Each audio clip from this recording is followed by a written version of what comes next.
Coming to third news. Semifinals లో సత్తా చాటేదెవరు, ప్రత్యర్థుల్ని మట్టి కరిపించి విజయ దుందుబి మోగించేదెవరు అనేది మరికొద్ది గంటల్లో తేలిపోనుంది. క్షణక్షణం ఉత్కంఠగా జరిగే కౌంటింగ్ కి సర్వం సిద్ధమవుతోంది.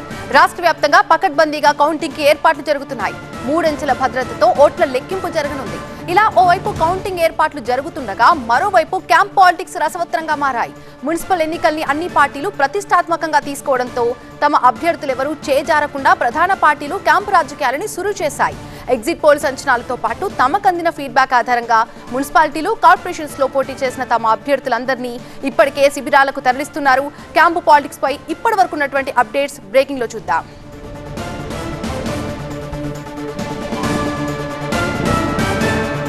క్యాంపు పాలిటిక్స్ రసవత్తరంగా మారాయి. ఉమ్మడి నల్లగొండలో బీఆర్ఎస్ క్యాంపు రాజకీయాలు మనం చూడొచ్చు. ఇప్పటికే కొంతమందిని తరలించారు. క్యాంపునకు వెళ్లిన బీఆర్ఎస్ భువనగిరి అభ్యర్థుల్ని బీఆర్ఎస్ పార్టీ కొంతమందిని ఇప్పటికే క్యాంపులకి పంపించారు. కన్నడకి పంపించినట్టుగా తెలుస్తోంది. కొంతమందిని మరికొంతమందిని వేరే ప్రాంతాలకు తరలించారు. మాజీ ఎమ్మెల్యే పైల శేఖర్ రెడ్డి ఆధ్వర్యంలో ఈ క్యాంపు పాలిటిక్స్ జరుగుతున్నాయి. సూర్యాపేటలో ఆధిపత్యం నిలుపుకునేందుకు అటు మాజీ మంత్రి జగదీష్ రెడ్డి కూడా దీంట్లో పాల్గొన్నారు. అంతేకాదు క్యాంపు రాజకీయాలు దూకుడుగా కొనసాగుతున్నాయి. అటు యాదాద్రి జిల్లాలో కూడా క్యాంపు రాజకీయాలు హీటెక్కిస్తున్నాయి. కాంగ్రెస్ అభ్యర్థుల్ని క్యాంపునకు తరలించారు బీర్లా ఐలయ్య. ఇక ఉమ్మడి ఆదిలాబాద్ లో కూడా సేమ్ సిచ్యువేషన్ కనిపిస్తోంది. అభ్యర్థుల్ని కాపాడుకునేందుకు అటు బీజేపీ, ఇటు బీఆర్ఎస్ రెండు పార్టీలు కూడా ఎత్తులకు పై ఎత్తులు వేస్తున్నాయి. ఆదిలాబాద్ నుంచి అయోధ్యకి ఇప్పటికే 36 మందిని బీజేపీ అభ్యర్థుల్ని తరలించారు. గత రాత్రే రహస్య ప్రాంతానికి బీఆర్ఎస్ నేతల్ని పంపించినట్టుగా తెలుస్తోంది. పూర్తి అప్డేట్స్ అందించడానికి మా ప్రతినిధి ఎలెందర్ లైవ్ లో సిద్ధంగా ఉన్నారు. ఎలెందర్, ఇప్పటి వరకు ప్రధాన పార్టీలు కొంత క్యాంపు రాజకీయాలు షురూ చేసినట్టు తెలుస్తోంది. కొంతమందిని ఇప్పటికే తరలించారు. ఏ పార్టీలు ఎక్కడికి పంపించాయి, వీళ్ళు మళ్ళీ ఎప్పుడు వచ్చే అవకాశం ఉంది?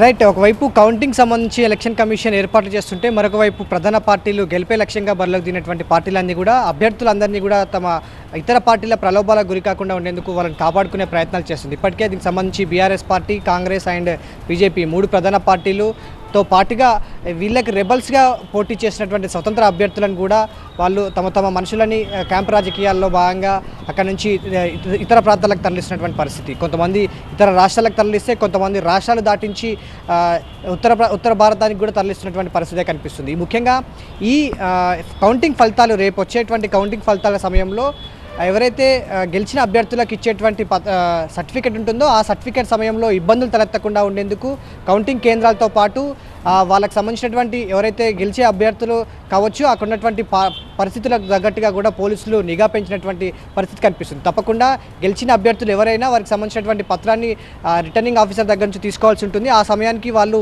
ఇక్కడికి రావాల్సి ఉంటుంది. కానీ అది వాళ్ళు రాకపోయినా వేరే వాళ్ళకి ఇచ్చే అవకాశం ఉంటుంది. కాబట్టి కొంతమందిని సుదూర ప్రాంతాలకు వెళ్ళిన వాళ్ళని మాత్రం ప్రధాన పార్టీలు ఎవరైతే ఉన్నారో వాళ్ళందరినీ కూడా ఫిబ్రవరి 16వ తారీఖున mayor, deputy mayor, chairman, vice చైర్మన్కి సంబంధించినటువంటి ఎన్నిక జరుగుతున్న నేపథ్యంలో ఆ సమయానికి అవసరమైనటువంటి ఎవరైతే ఇప్పుడు క్యాంపు రాజకీయాలకు తరలిస్తున్నటువంటి అభ్యర్థులను 16వ తారీఖున అందుబాటులోకి తీసుకొచ్చే విధంగా ప్రధాన పార్టీలు ఫోకస్ పెట్టినటువంటి పరిస్థితి కనిపిస్తుంది. వీటితో పాటుగా స్వతంత్ర అభ్యర్థులు కూడా చాలా కీలకం కానున్నారు. వాళ్ళని కూడా ఎవరైతే పార్టీకి రెబల్స్గా మారి పోటీలో నిలిచారో ఇటు 3 ప్రధాన పార్టీల అభ్యర్థులు ఎంతమంది ఉన్నారో ఈ మున్సిపల్ ఎన్నికల్లో అంతకు సమానంగానే ఇటు స్వతంత్ర అభ్యర్థులు కూడా బరిలో ఉన్నారు. కాబట్టి వాళ్ళని కూడా తమ పార్టీలకు సంబంధించినటువంటి రెబల్స్ అభ్యర్థులు ఎవరైతే ఉన్నారో వాళ్ళని కూడా ఈ క్యాంపు రాజకీయాల్లో భాగంగా కొన్ని ప్రాంతాలకు తరలిస్తున్నటువంటి పరిస్థితి కనిపిస్తుంది. సో ఈ ఫలితాల నేపథ్యంలో ఈ ఫలితాలే కాదు, ఎక్స్ అఫీషియో మెంబర్స్ సంబంధించినటువంటి ఓటింగ్ కూడా ముఖ్యం కానున్నటువంటి నేపథ్యంలో ఇప్పటికే అధికార పార్టీ ఎక్స్ అఫీషియో మెంబర్స్ ఎక్కడెక్కడైతే మనకు